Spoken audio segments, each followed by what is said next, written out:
Little Red Riding Hood. Once upon a time, there was a sweet little girl. Everyone called her Little Red Riding Hood because she always wore a red hood. It was given to her by her grandmother, who loved the little girl very much. One day, Little Red Riding Hood's mother said, "Here, take this basket to your grandmother.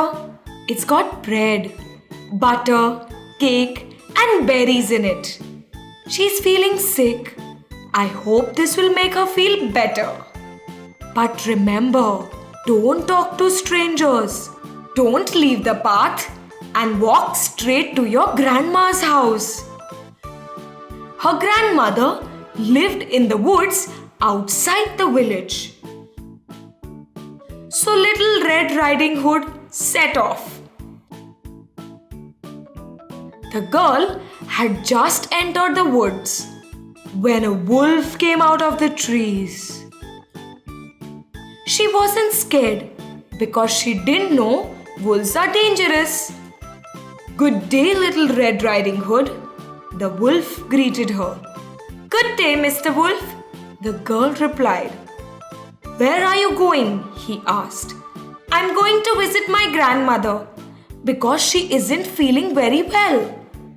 "What do you have in that basket?"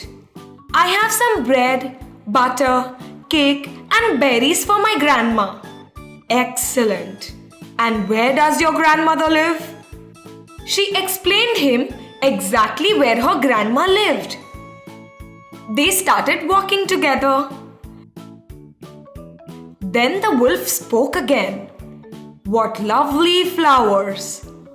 Why don't you pick some for your grandma?"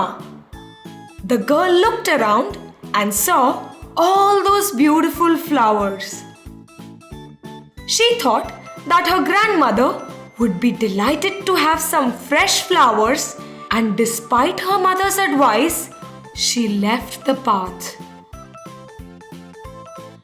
While she went deeper into the woods to pick flowers, the wolf went straight to her grandmother's house.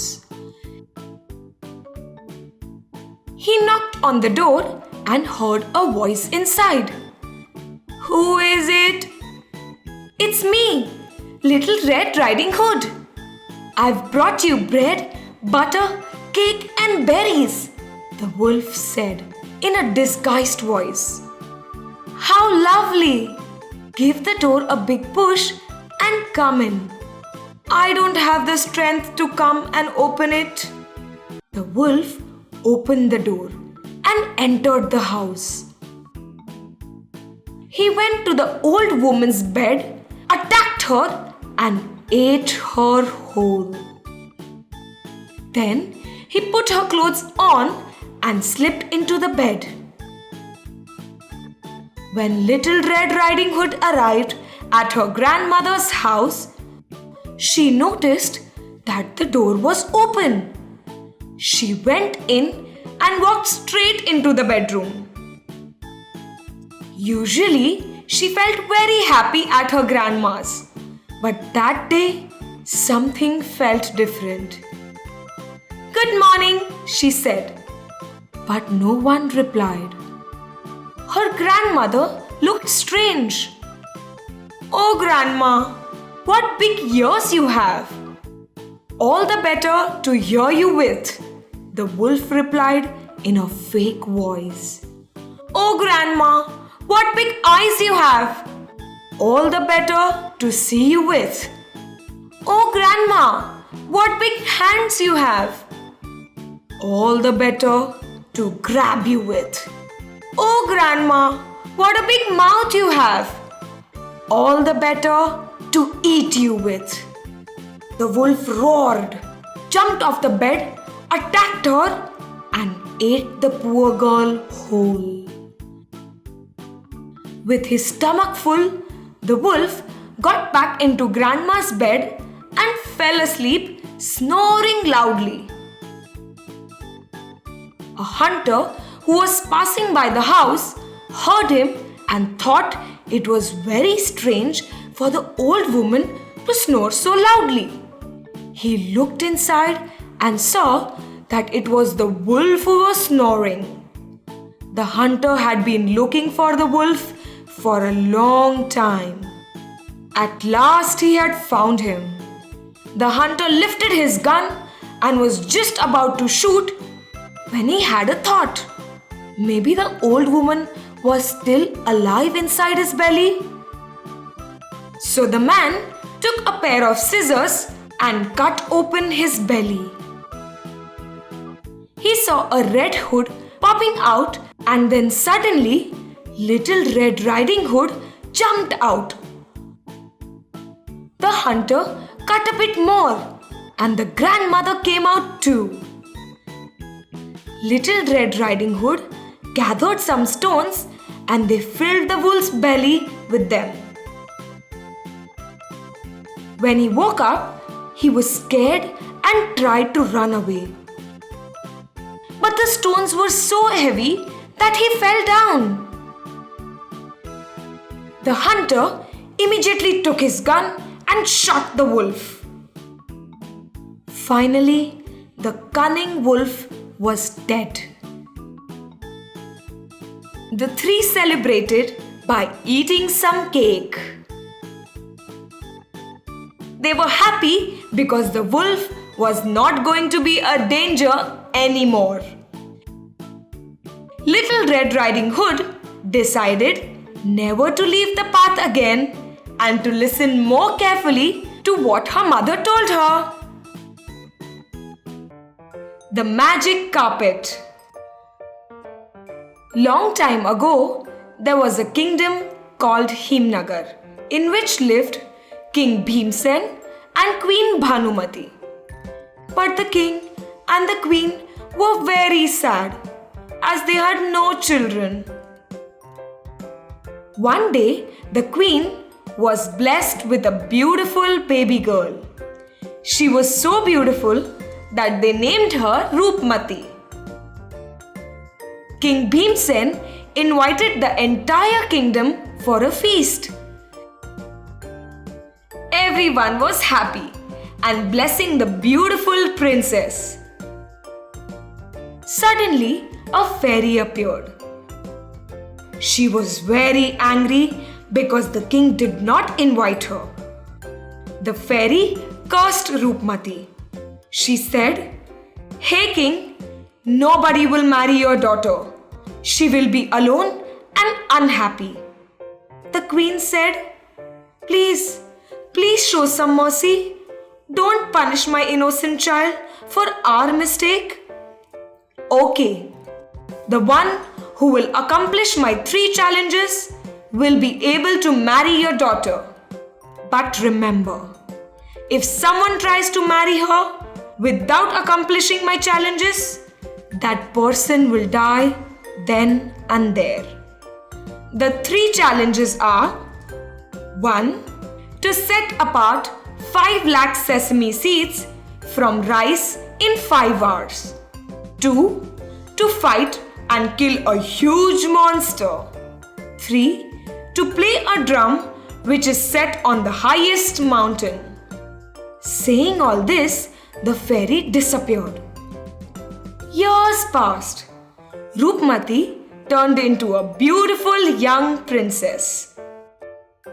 The king and the queen were worried about her marriage, as none of the prince could complete fairy's 3 challenges. Far, far away, there was another kingdom called Mandu. It was ruled by Prince Shaurya. He was brave and fearless. He was also kind and loving. The people of Mandu loved and admired their prince. When Prince Shaurya heard about the beautiful princess and the 3 challenges, he immediately decided to accomplish them. With the blessings of his parents, Prince Shaurya left his palace. After passing through a forest, he got tired and decided to rest for a while under a tree. After some time, he woke up and decided to eat some food. So he took out the food from his bag. He noticed that there were ants all over his food. He realized that the ants had captured all his food. Prince Shaurya kept the entire food down and offered it to the ants. The queen ant said, "Thank you, Prince. Thank you so much for being kind and helpful. One day we will return your favor. When you need our help, just call us. We all will come and help you." The prince mounted on his horse and started traveling. A little ahead, he saw a tiger crying in pain. A thorn was stuck in his paw. Without worrying about his life, Prince Shaurya removed the thorn and helped the tiger. "Thank you for being so kind and helpful. I promise, one day I will return your favor. If you ever need my help, just call me and I will be there." The prince started to travel further. On the way, he saw an old man sitting under a tree. He was very thirsty. The prince offered him water. "Thank you for being so kind and helpful. Since you offered me water, I would like to gift you this magic carpet. This carpet can fly." Prince Shaurya took the carpet along with him and resumed his journey. After some time, he reached the kingdom of Himnagar. He saw the beautiful Princess Roopmati standing in the balcony. Even Roopmati saw Prince Shaurya. They looked at each other and fell in love at the first sight. The prince went to the king and said, "Hey Majesty, I am Prince Shaurya from Mandu.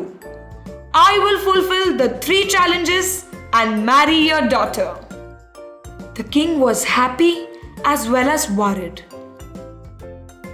The same night, Prince entered a room to complete the first challenge. He called the Ant Queen for help. The Ant Queen came along with her army of ants and separated 5 lakh sesame seeds from rice within just 5 hours. Thus, the first challenge was completed. Next day, the prince decided to complete the second challenge. A fight between the prince and a deadly monster was arranged. Prince Shaurya called the tiger for help. Together, they killed the monster. Thus, the second challenge was completed.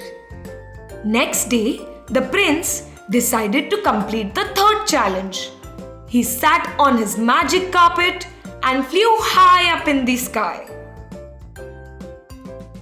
After flying for some time, he reached the mountain where the drum was kept. He started beating the drum, and thus the third challenge was completed. When Prince Shaurya flew back down on his magic carpet, all the people were cheering for him. The king said, "I am honored to give you my daughter's hand in marriage." Prince Shaurya and Princess Roopmati were overjoyed. All the people were very happy. Prince Shaurya married Princess Roopmati, and even the fairy blessed the couple. They lived happily ever after. The Emperor's New Clothes. Many years ago, there was an emperor who was very fond of new clothes. He had different clothes for for each hour of the day. He spent all his time and money on new clothes. He did not bother about his soldiers, nor did he care for the people of his kingdom. He just waited for opportunities to show off his new clothes. Time passed merrily in the large town which was his capital. Strangers arrived every day at the court. One day, two thieves, calling themselves tailors, made their appearance. They told everyone that they knew how to weave a cloth which was made of the most beautiful colors and elaborate patterns. The clothes made from this cloth will have a magical property of remaining invisible to everyone who was unfit for the office he held or who was extraordinarily simple in character. These must indeed be splendid clothes, thought the emperor. If I have such a suit, I will be able to find out which men in my kingdom are unfit for their office. I will also be able to distinguish the wise from the foolish.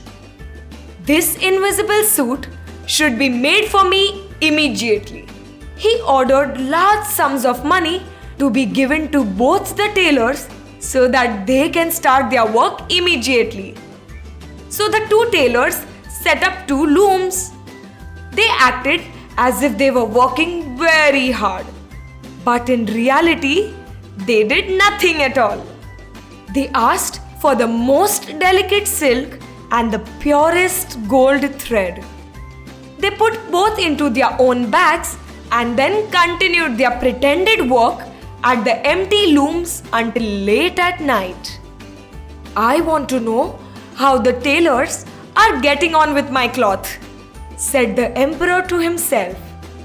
But he was afraid to go and see himself when he remembered that a simpleton or one unfit for his office would be unable to see the cloth. I will send my old faithful minister to check, thought the emperor. He will be best able to see how the cloth looks, for he is a man of sense, and no one can be more suitable for his office than he is.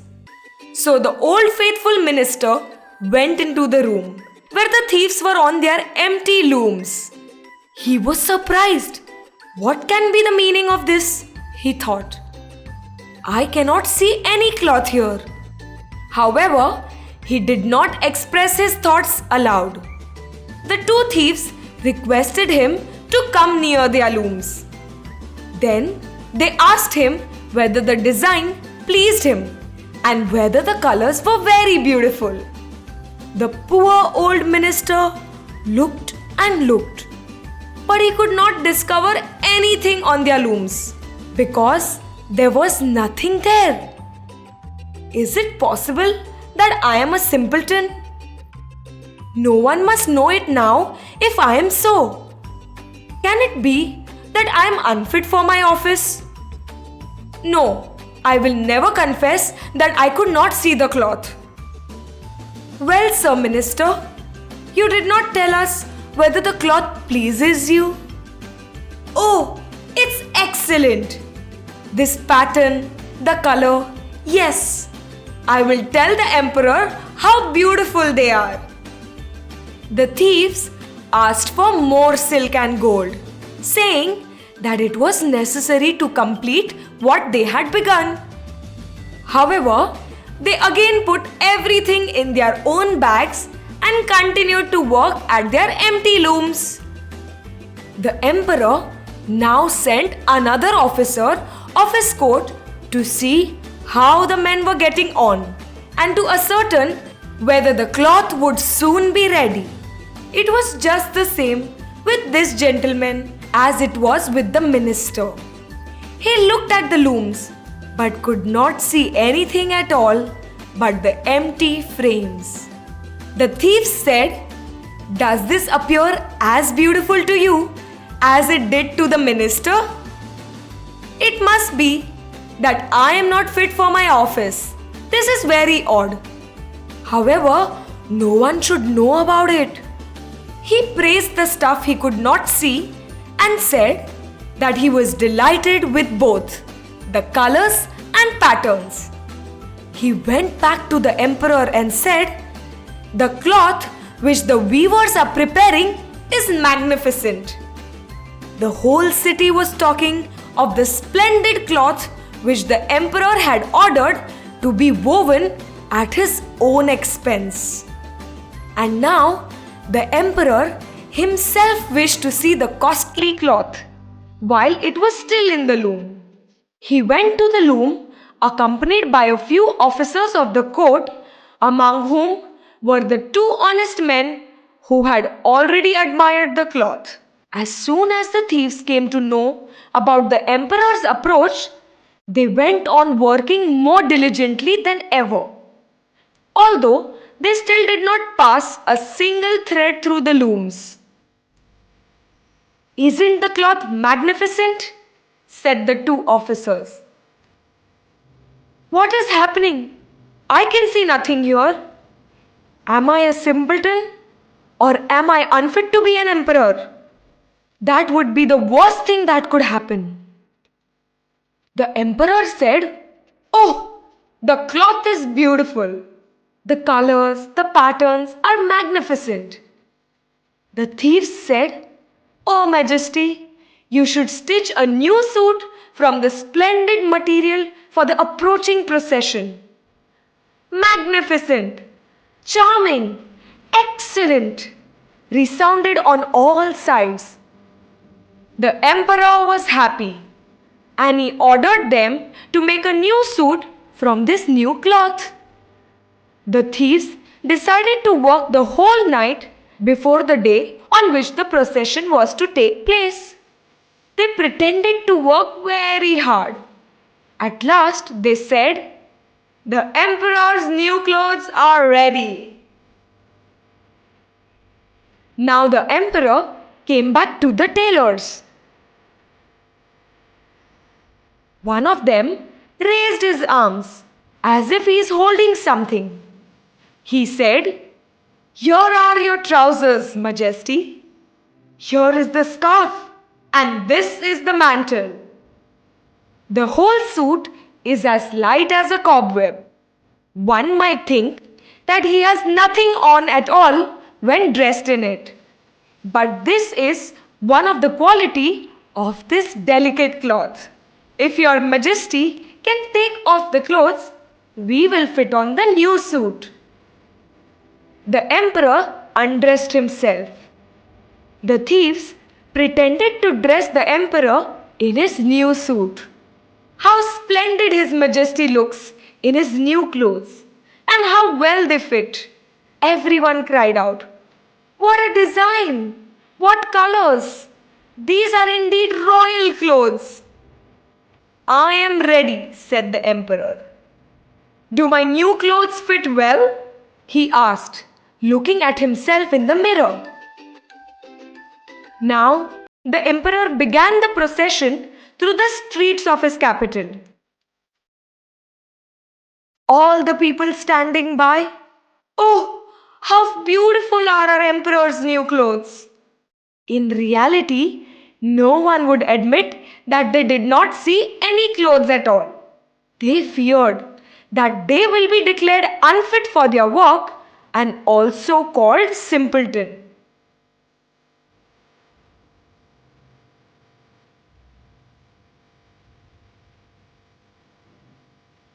As the emperor walked further, a small boy looked at him in surprise and said, "But the emperor is not wearing anything at all." "Listen to the voice of innocence," said his father. What the child had said was whispered from one to another. "But he has nothing at all on," at last cried out all the people. The emperor was ashamed, as he knew that the people were right. But he thought the procession must go on. He kept walking.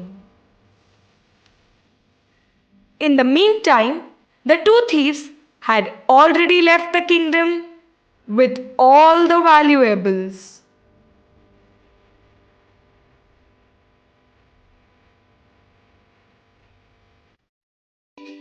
The Foolish Barber. Once upon a time, in a village, there lived a cloth merchant whose name was Shambhu. He had a beautiful wife whose name was Uma. They were very rich and they stayed in a big and beautiful house.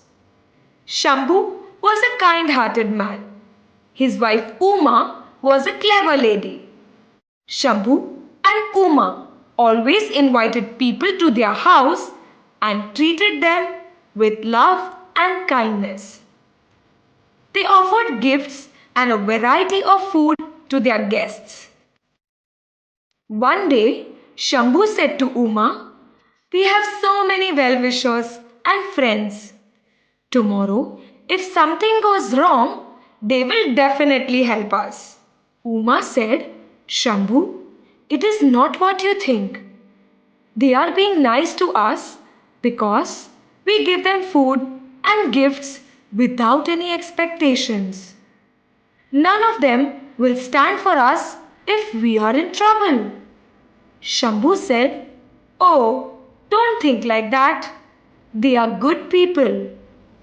Uma knew that Shambhu will not believe her. One day, there was a huge fire at Shambhu's warehouse. He lost everything in fire. Shambhu now had to pay lots of money to his suppliers. He went to all his friends for help, but everybody made some excuses and refused to help. They also started ignoring Shambhu. Uma asked, "What happened? Is anyone ready to help us?" "No, all my friends are in some kind of trouble.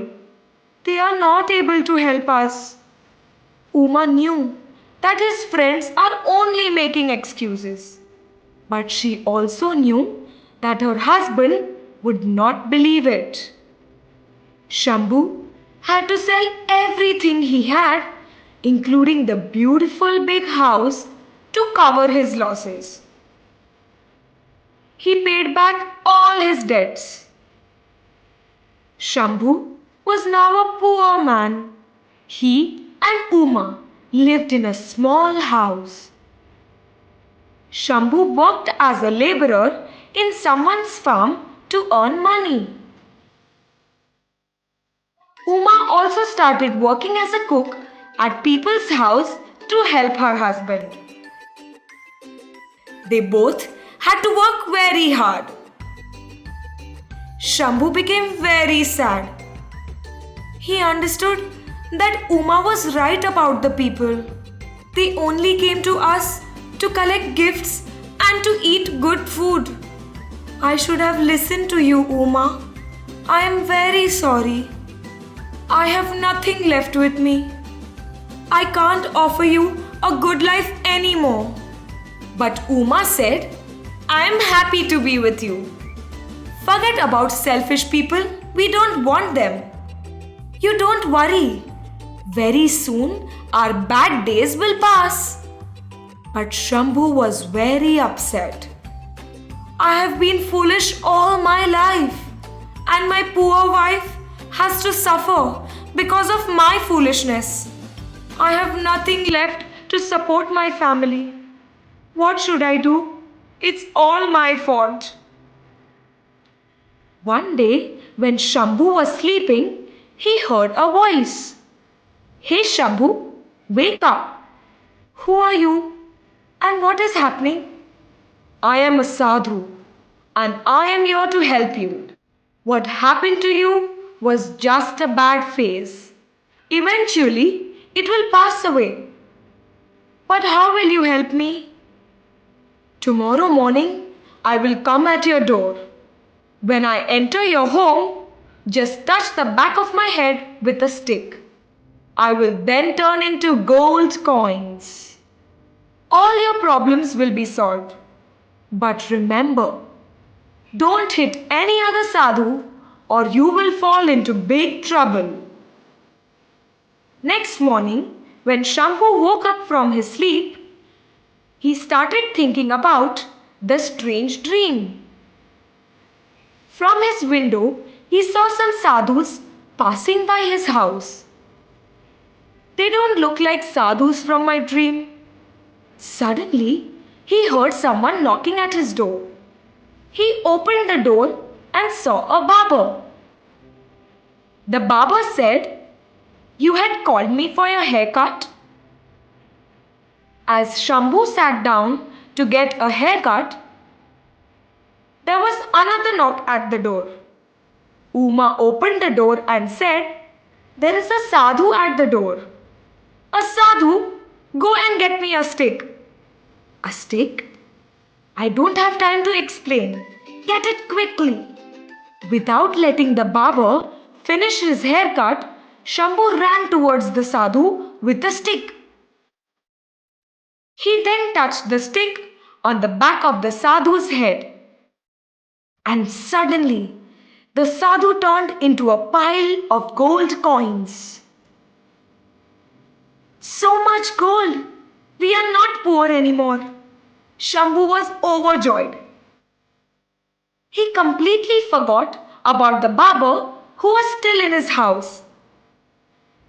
The barber saw everything and thought, "It's an easy way to earn money." The next day, the barber went to the place where the sadhu stayed and invited them home. The sadhus were surprised, but they took pity on the barber and accepted his invitation. The sadhus followed the barber to his house. As soon as they entered the house, the barber locked the door and started to hit them with a stick. The sadhus started calling for help. People heard their cries and broke the door to the barber's house and saved the sadhus. People were very angry on the barber's actions. They started to hit him. The barber was punished for what he had done. Shambhu and Uma were watching everything. They felt bad for the foolish barber. He acted without understanding the whole truth. He only saw that the sadhu turned into gold with the touch of the stick. But he didn't know about Shambhu's dream. Because of his foolishness, the barber was thrown out of the village. The Salty Sea. Long ago, in ancient times, the ocean and the sea were full of fresh and sweet water. But even they did not know that their destiny was about to change.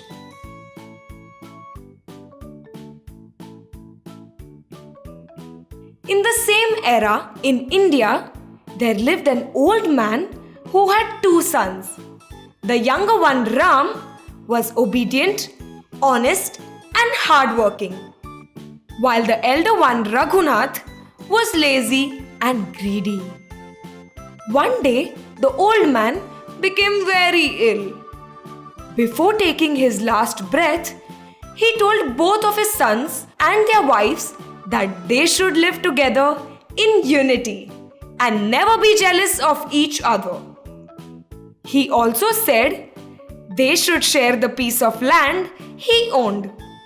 But after the old man died, the elder brother and his wife grabbed all the land and gave only a small portion of land to his younger brother. And they also threw him out of the house. The younger brother quietly accepted his fate and along with his wife started living in a small house. Whatever he could grow on the small piece of land, he used to sell it and earn a living. His wife was good in pot making. She would make nice pots and sell them for a good price. In the meantime, his elder brother, by tricky, gained a lot of money and doubled the size of their old house, but never gave anything to his younger brother. One day, a sadhu came knocking at the elder brother's door. But he was refused any alms or food. The elder brother abused the sadhu and ordered him to go away. The sadhu quietly went to the younger brother's house and asked for some food. Ram was polite to the sadhu. He offered him some food. The sadhu ate some food and took rest in their house. After taking rest for some time, when he was about to leave, he gave Ram a chakki. He told Ram it was a magical chakki. Whenever he wanted anything, he should say, "Chakki bhai chakki, chal." It will start rotating and then ask whatever they wanted. By magical powers, the chakki will produce it on the spot. And when they wanted to stop the chakki, they should say, "Chakki bhai chakki, ruk," and it would stop. Saying all this, the sadhu blessed them and went away.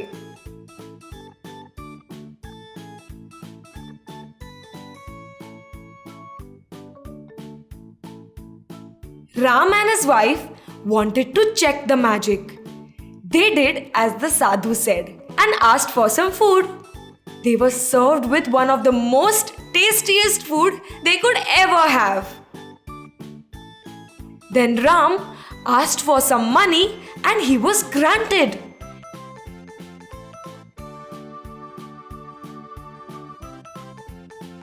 In a few days, Ram built a beautiful house and started living a good and simple life. He also started helping the poor and the needy. One day, his elder brother Raghunath's wife spied on Ram. She saw Ram asking the chakki to give him some gold jewelry. Ram wanted to give the jewelry to a poor man whose daughter was about to get married. She quickly went and told all this to her husband. Raghunath was shocked and did not believe his wife. But later in the evening, he saw Ram and his wife going out with a bag full of new clothes and jewelry. When they left, he and his wife broke open Ram's door and stole all his money. They even took the chakki with them. They packed their bags and left their house thinking that they were now going to be rich for their whole life. They boarded a ship and set sail to a foreign land. On their way, when they were having lunch, Raghunath told his wife to get some salt for the salad. She said she did not bring any salt with her. So, they decided to ask the chakki for salt. Raghunath's wife went to the chakki and said, "Chakki bhai chakki, chal. Chakki bhai chakki, namak." And soon there was salt. She took some salt and gave it to her husband. They enjoyed their food. After some time, she saw that the whole floor near the chakki was full of salt. She went there and tried to stop the chakki, but could not. Raghunath asked her what happened. She told him that she only saw how to start the chakki. In her haste, she did not see how to stop it. In the meantime, the chakki went on producing salt after salt. Soon their ship was full of salt. Their ship started sinking due to the weight of the salt that was being constantly produced by the chakki. After some time, the ship sank and so did the chakki. But the chakki went on spinning. And it is still spinning and producing salt and making our seas and oceans' water salty.